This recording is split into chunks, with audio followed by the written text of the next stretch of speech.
Hey guys, hope everybody is well. I have kind of a rare opportunity here with nobody's home this afternoon. Doesn't happen very often, so I thought I'd jump in here and say hi and kind of update everybody. A lot of things I'd like to share with you guys that have been happening in the last since my last video, which I think was my MagFest recap video I did with my wife. So made some notes here. So just want to go over some things that I've been watching, some things that I've picked up, and some club stuff. So to start out, I want to talk about a couple movies that I've seen recently. First off, since the Batman vs. Superman movie is coming out here this month, I think, I finally watched Man of Steel, which I hadn't seen, and I've been wanting to kind of check it out, just to, just to see it. I heard a lot of kind of negative things about it. Some people said it was okay. Some people said it was terrible, so I just wanted to kind of see it for myself. So my thoughts are, I'm not going to go into a big review because I got a lot of stuff I want to talk about. But just off the top of my head, it's been a couple of weeks since I've seen it, but I did not like it very much. It was kind of exactly what I expected. It had some minor things that were kind of fun, and a lot of things that were just really bad. I think the things that I did like about it, I thought the score was really good. I really thought the music kept you going, kept you kind of pumped up, and fit well with the action sequences and the tone of the film. So I really liked the score, and I liked the guy that played Superman. His name escapes me right now. What the heck's his name? I'll put it down at the bottom of the screen because I can't think of Henry Cavill, whatever. I liked him a lot. I think he was a really good casting choice for Superman, and that's really about it that I liked about it. There was a lot I didn't like about it.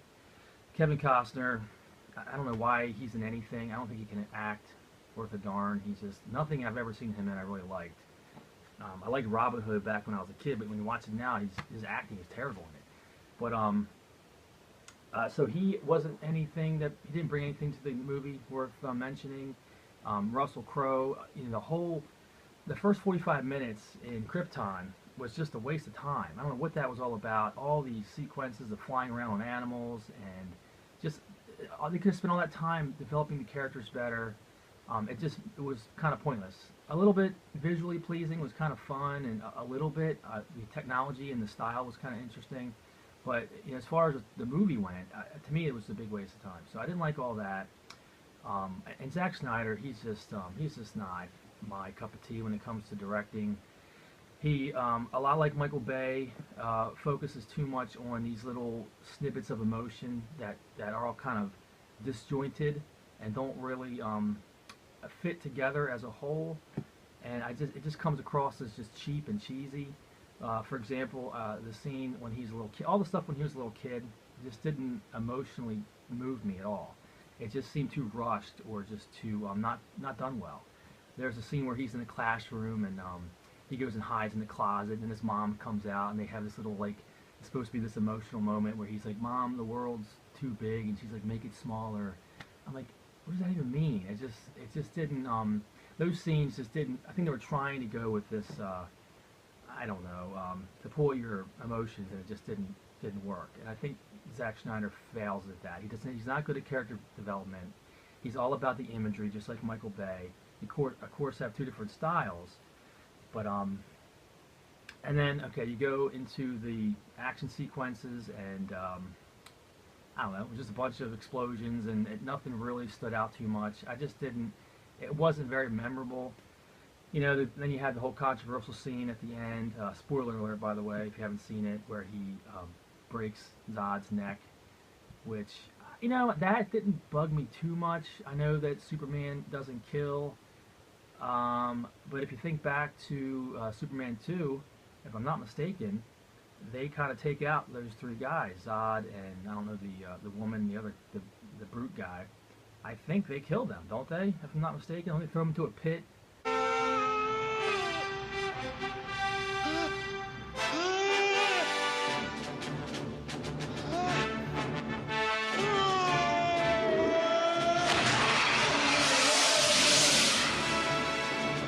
And then the girl punches the other one. I think they all die. So I mean, he killed in that, unless I'm incorrect. But he didn't, he didn't like that he did it. He was very upset with himself that he had to kill him. So that didn't bug me too much. I know people say, it's out of character for Superman, and I guess it kind of is. But it just was a disaster, if you ask me, of a movie. It just was very disjointed and just didn't really do anything for me. And one side note, I think, in my opinion, after watching this movie, I thought to myself, I think it's time, to kind of reinvent Superman a little bit to make it work in a modern film. And the biggest thing I think they need to do is get rid of the Clark Kent thing. Okay, just make him Superman. It's so ridiculous. No matter what movie you see that in, that people don't recognize him with glasses on. It completely pulls you out of the film. It's so ridiculous. Doesn't make any sense. And even back when I was a kid, I'm like, you can tell it's him. It just why do they try to pull that comic book thing they did back in the 30s or 40s or whatever and keep it into a modern film? It just doesn't work. So get rid of the Clark Kent thing and his alter ego, and just focus on the Superman and make a story out of that. I think that's much more plausible. And I know people may not like that are fanboys of Superman, and that's fine. But I just think, for me, bringing that kind of gimmick into a modern film, you can't look past it. It's glaring you right in the face. Like, why does not anybody recognize him? It doesn't make any sense. So, anyway, leading up to the Batman versus Superman, the trailers that are coming out and being shown now, the movie's coming out shortly. I think it looks terrible. Every trailer that comes out, I think, it looks worse and worse. And these stupid, cheesy taglines they keep throwing at us. The last one, I was watching TV, and they had a TV spot, and Batman says to Superman, something like, you're going to find out what it's like to be a man, or learn what it's like to be a man, or something like that. I'm like, God, what? Really? You're going to throw those cheesy lines in this? It's so just over the top. And they're going with this gritty, serious movie, but they're throwing in these campy, like, cheesy lines. I'm like, what are they trying to do here? And the first one where they're like, where Batman says, do you bleed? You will. I just rolled my eyes. I'm like, is that what we're getting with this movie? A bunch of cheesy taglines that, I don't know, it just looks like a disaster, just like Man of Steel. So I'm not really excited about it at all. I'll probably see it. I probably won't see it in the theater, but I'm sure I'll see it at some point. And maybe, hopefully, it'll surprise me. I think, it does look, Batman looks great, I think, and Superman looks cool. And that's really about it. So we shall see. So there's my Man of Steel mini review, and again, leading into anticipating the Batman versus Superman movie. So there's that. By the way, awesome, right? My retro nonsense mug, compliments of Nintendo. Thanks again. It's a cold, rainy day, so I got some afternoon tea with me here. Okay. Then we just had a Civil War trailer that just came out a couple days ago. Looks awesome, I think. I thought, oh no, this is Captain America, I'm sorry. Captain America Civil War, the third Captain America movie. And the big reveal at the end was Spider-Man, which I'm very excited about. He looked awesome. I mean, and the trailer was great, I thought. Very, very excited about that, because I liked Winter Soldier a lot. I think it may have been my favorite Marvel movie yet. And I really liked the first Avengers. And the second Avengers, Age of Ultron, I thought was mediocre, not terrible, but not nearly as good as the first one. But I'm really excited about this, especially seeing Spider-Man with the Avengers. This is going to be awesome. And the one thing I will point out, I know a lot of people are talking about the eyes squinting, and when I first saw it, I was like, what was that, Now, I'm a big Spider-Man fan. I've followed him through the comics my whole life. And that's a very common technique that they would use, a lot of artists would use in the comic books. That I do remember as a kid, the first time I saw that was Eric Larson, one of my favorite Spider-Man artists, did it. And I was like, even back then, I was like, that's a little weird. Why are they doing that? Now, going back even further, it was done a little more subtly, just as a tool for the artist to try to get some, expression off of a masked character's face. So you kind of give that a little bit of, it's a comic book, and they have to use certain techniques to try to convey emotion or facial expressions. But then Eric Larson comes, and he's like squinting the eyes down to like these little narrow lines, and it's very dramatic and drastic. And it bugged me a little bit even back then, but I kind of gave it a pass. It's just the artist style, whatever. So in the trailer when he does it, the first thing I thought of was, what's the point? Like, what would the practical purpose of that be? And how would he trigger, does he have like little servos or switches on his eyebrows that would trigger, I mean, what's the point? Why would he have to do that? Just for style? Just to look cool? So that's the first thing that entered my mind in a film that's grounded in a little bit in reality and in modern times. What is the purpose behind that? So that's just what I question. It's no big deal. I'm not going to go, crazy about it. In fact, it may work in the film just fine and not even bug anybody. Because I remember when the Tobey Maguire Spider-Mans came out, I was enraged that they used organic web. But then, 5 minutes into the film, I didn't even care. I was like, yeah, it kind of works. I can kind of see why they did that for this particular film series. So it's probably not a big deal, but I just question what the purpose is. But it does look kind of cool, to be honest with you. And you can tell it's mechanical because you can hear a little noise when they narrow, and you can see the little layers of the mask there. So maybe it'll be kind of cool. So who knows? But just thought that was worth pointing out. So I'm excited about that movie, the Captain America Civil War. And I did read the comics. I've mentioned this before, the Civil War series. I didn't care for it too much. I hope the movie does a little better job with the story because I wasn't a big fan of that story in the comics. So let's move on here, see what's next. I just watched Pacific Rim again over this weekend. I was camping with my boys and I took some entertainment with me in the tent. So I watched it before one time. So this is the second time that I've watched it. I've been wanting to watch it again. I did like it the first time. I was a little kind of in the middle of the road there with how much I liked it. But this time, second time was a lot better. I really enjoyed it. And it is a really fun movie to watch. It still suffers from my biggest complaint, my initial complaint, which was visually, maybe it's just my old eyes, I can't tell what's going on because every fight has to be not only in the ocean, not only at night, but it just happens to be pouring down raining during every fight. So it's so hard for me to see who's hitting who and what part of the monster is that just flipped around, and it was just very visually confusing.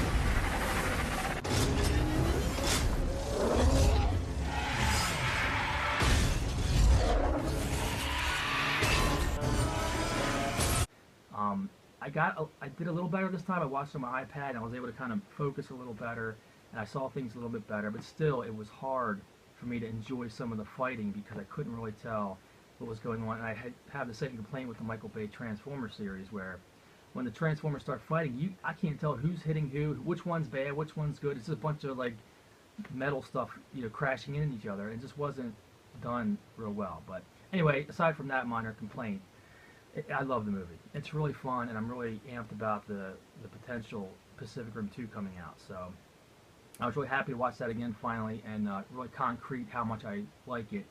And it definitely went up a couple notches the second time. So I know a lot of people say it's underdeveloped as far as characters go. I don't agree. I think it's just what it needed to be. You don't want a lot of deep character development in a movie like this. You want to get to the monsters and the robots fighting, and you have to have a little bit, obviously, to pull you in and to have your emotional attachment to the movie, but I think it had just enough. So I really did enjoy the movie more the second time. So that's it for movies. Let's move to video games real quick.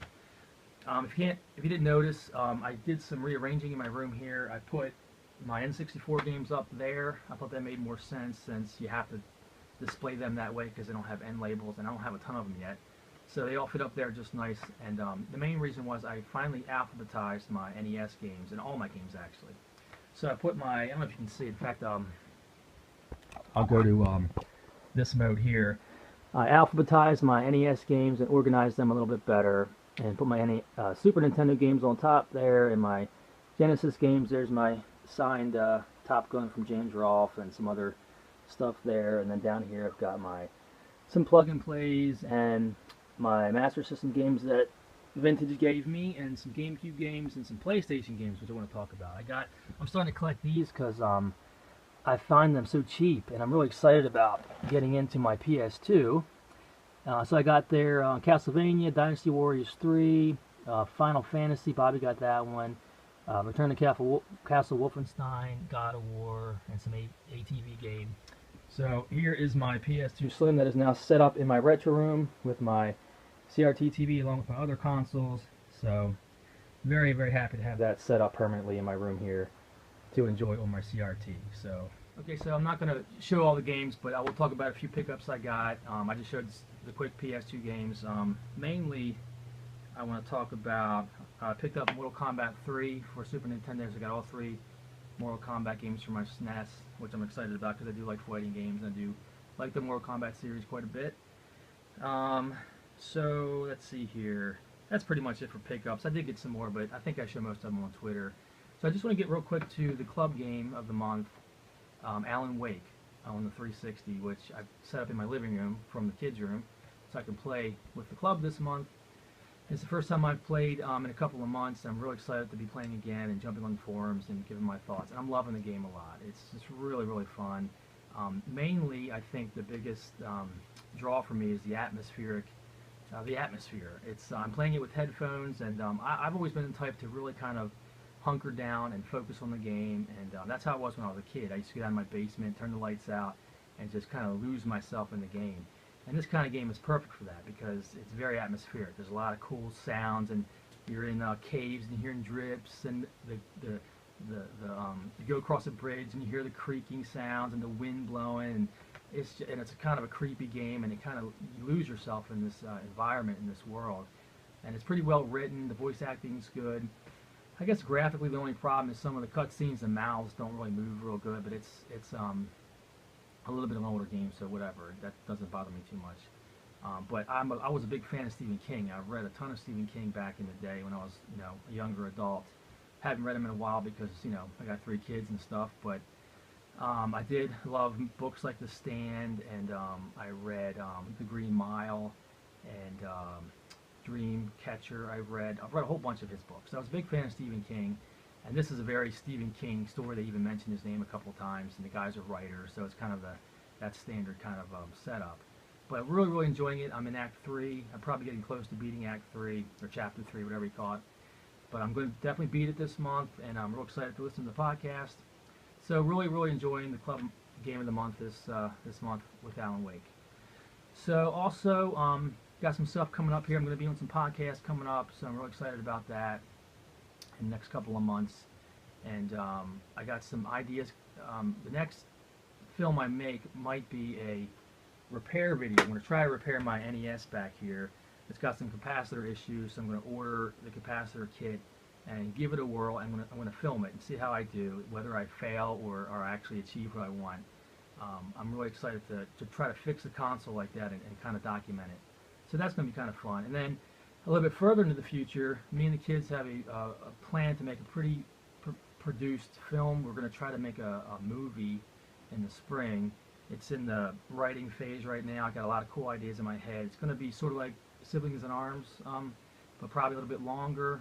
And it's going to be, I want to try to put everything I have into it and really do a good job at editing and planning it all out. So I'm really excited about doing another film like that. So be looking forward to that in the probably early summer. I'm guessing it'll be ready to be put on YouTube. And we'll be jumping in front of the camera before that, just kind of showing pickups and talking to you guys. But anyway, I'm getting long-winded here. I just wanted to pop in and say hi and go over some stuff and talk about some movies I've been watching, some games that I picked up and stuff like that. So thanks so much for watching, guys, and I'll see you guys soon. And thanks again to Nintendo from Awesome Mug. Got some tea here. So we'll see you next time, guys, and take care. Bye-bye.